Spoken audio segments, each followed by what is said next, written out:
Oleme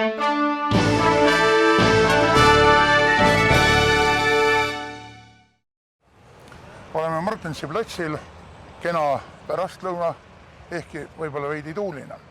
Ja täna on minu vestluskaaslaseks kinnisvaraekspert ja staažikas linnavolikogu liige Peeter Prisk. Põhimõtteliselt räägime täna linna tulevikust, aga lõpuks ka veidike linnavolikogust kui sellisest. Mida sa võiksid öelda nüüd selle Martensi platsi arendusega seoses? Meil on ju siia tulemas suurepärane kunstihoone. Jah, et Pärnu kesklinn praeguses olukorras küll paraku on selline, et ta valdavalt on parkimisplats ja plaanidele ja detailplaneeringusse on joonistatud selle kesklinna nii-öelda siis Pärnu uue südalinna tulevik. Siia tõesti, sinna, kus sealt Swedbanka logo paistab ja taamalt üks uus ja uhke hoone, sinna ette peaks tulema uus kunstihoone, mida siis küll juba pool aastat kuulutatakse konkurssi välja, leidmaks sinna partnerid, kellega see hoone üles ehitada. Aga eks sellega on ka natukene probleem, et tegelikult see ees, mis on siin meil juba vast 5 aastat olnud parkimisplats, et detailplaneeringu järgi, mille linn ise on teinud, on ette nähtud, et see on niisugune linnapargi ja linnaplatsi ala, kus toimuvad igasugused aktiivitegevused, siis on see siis hommikune turg või mingid esinemised ja kontserdid. Veel ei ole neid asju toimunud, aga ma väga loodan, et kui see kunstimaja korrangi valmib, et siis siin need asjad olema saavad. Tõesti, see kesklinn on valmimises ja siin on mitmel pool veel ehitused käimad ja uued asjad tulemas ja ega üks linn klõpsust valmis saagi, et selles mõttes ma saan täitsa aru, et kõik järk-järgult ja vastavalt planeeringule, küll mis mind on nüüd viimasel ajal ka volikogus väga ärevaks teinud, on linna enda suhtumine, enda kehtestatud ja enda koostatud detailplaneeringutesse, kus siis nähakse ette, kuidas üks krunt peaks hoonestatud saama ja kõik reeglid, mis sinna tehakse, need saavad detailplaneeringusse kirja. Aga selle uue kunstihoone puhul on linn ise kirjutanud, et sinna alla tuleb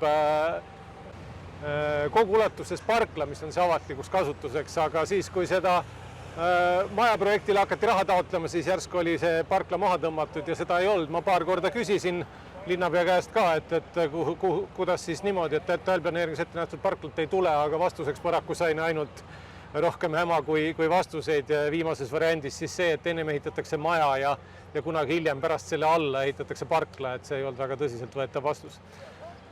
Majandus ja planeeringud on volikogus olnud sinu spetsialiteet. Millise pilguga sa vaatad Pärnu tulevikku ja kuidas üldse tundub asjad olevat linna arenguga? Jah, selles mõttes ma arvan, et ma olen erialasel tööl nii Pärnu linnavolikogus olnud kui ka enda ettevõtet ja kinnisvara valdkonnaga tegeledes nii Pärnus kui Eestis. Algselt maamõõduinsenerina, aga 93. aastal Pärnu tulles linnavalitsusse maaosakonda tööle, et need on nüüd esialgsed kokkupuuted olnud ja tegelikult nüüd juba rohkem kui 25 aastat selles valdkonnas tegev olnud ja näinud siis tegelikult ka selles asjas sees olles kogu aeg neid arenguid, et hetkest, kui Pärnu kõige tähtsam tänav oli Rüütli tänav ja kõik, mis seal toimus, oli kõige kallim ja kõige uhkem ja kuidas see kesklinn on siis siia liikunud ja missugused arengud ja tegelikult ka intriigid ja kogu see poliitiline võim, mis sellega on nagu kaasas käinud. Ja ega see kuskile kadunud ei ole, et need intriigid ja siuke poliitika kõigi kinnisvaraga seotud muutuste ümber paraku käib siin linnas, aga tõenäoliselt ka üle maailma igal pool kaasas. Kuidas suhtuda tulevikuplaanidesse, teades, et kas või näiteks selle 3. silla puhul ei ole siiamaani saadud rahastust. Kui nüüd kõik sahtlist mängu panna, siis võib tekkida olukord, kus mõnel aastal soikub nagu areng üldse. Absoluutselt ja see on murettekitav koht, et ma saan väga hästi aru inimestest, kelle jaoks on 1000 ja 10 000 eurot väga suur raha ja kõik, mis on üle selle, maksab ta 1 miljon, 10 miljonit, 30 miljonit, ei oma enam selle asja kõrval mingit tähtsust.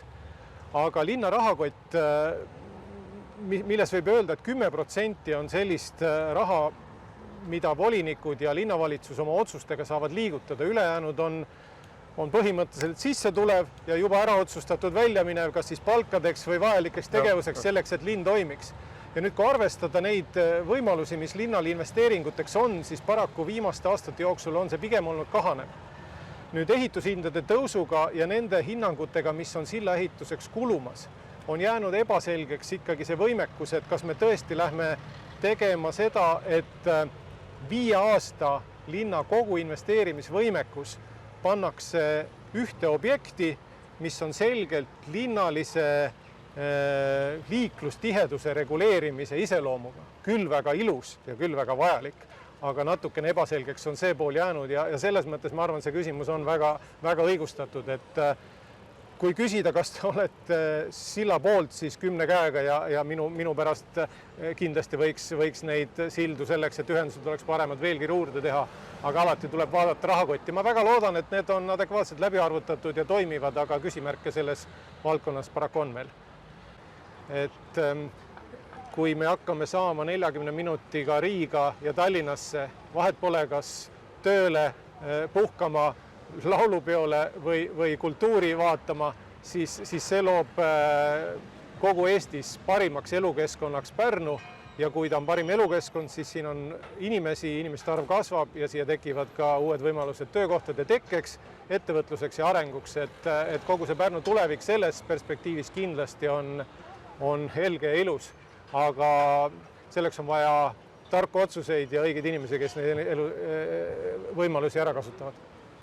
Volikogu on töötanud viimase aja kaugtöö vormis ja väga paljud inimesed, kes on jälginud volikogu ülekandeid, on üsna kriitilised ja ütlevad, et volikogu on teinud ära suure töö iseenda maine madaldamisel ja margi täislaskmisel. Sa oled staažikas volikogu liige. Mis mulje on sinul jäänud? Hea, et sa seda küsid ja see on tegelikult temaatika küll, mis mul on natukene nagu hakanud hinge kriipima. Et tõesti, ma olen nüüd volikogu töös 2009. aastast alates, et juba üle 10 aasta ja mul on erinevate koosseisude võrdlusmomendid täiesti olemas.